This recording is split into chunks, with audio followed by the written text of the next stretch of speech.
राजकीय वर्तुळातून आता एक महत्त्वाची बातमी. शरद पवार यांचा आज बीडमध्ये दौरा होणार आहे आणि त्यासोबतच परभणीचा सुद्धा ते दौरा करणार असल्याची माहिती मिळते.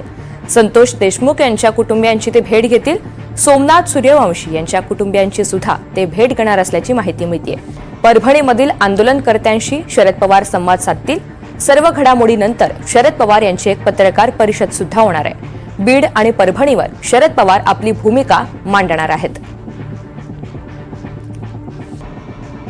तर शरद पवार आज बीड आणि परभणीचा दौरा करणार आहेत आणि त्यांच्या या दौऱ्याच्या पार्श्वभूमीवर बीडमध्ये पोलिसांचा बंदोबस्त सुद्धा तैनात करण्यात आलेला आहे. संतोष देशमुख यांच्या कुटुंबियांची भेट घेतील बीडमध्ये, तर परभणीमध्ये सोमनाथ सूर्यवंशी यांच्या कुटुंबियांची ते भेट घेणार आहेत. दरम्यान या दौऱ्यानंतर ते एक पत्रकार परिषद घेतील आणि त्यातून आपली भूमिका मांडणार आहेत.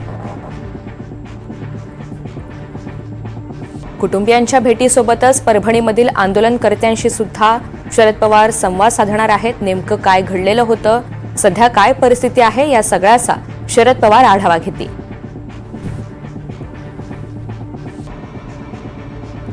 बीड आणि परभणीवर शरद पवार आता नेमकी काय भूमिका मांडणार हे पाहणं सुद्धा महत्त्वाचं ठरेल. या ठिकाणी ते जाऊन स्वतः पाहणी करून कुटुंबियांची भेट घेऊन त्यानंतर आपली भूमिका जाहीर करणार आहेत. मस्साजोग या ठिकाणी बीडमधील सरपंच संतोष देशमुख यांची निर्घृणपणे हत्या करण्यात आलेली होती आणि या प्रकरणानंतर आता शरद पवार स्वतः दौरा करतायत.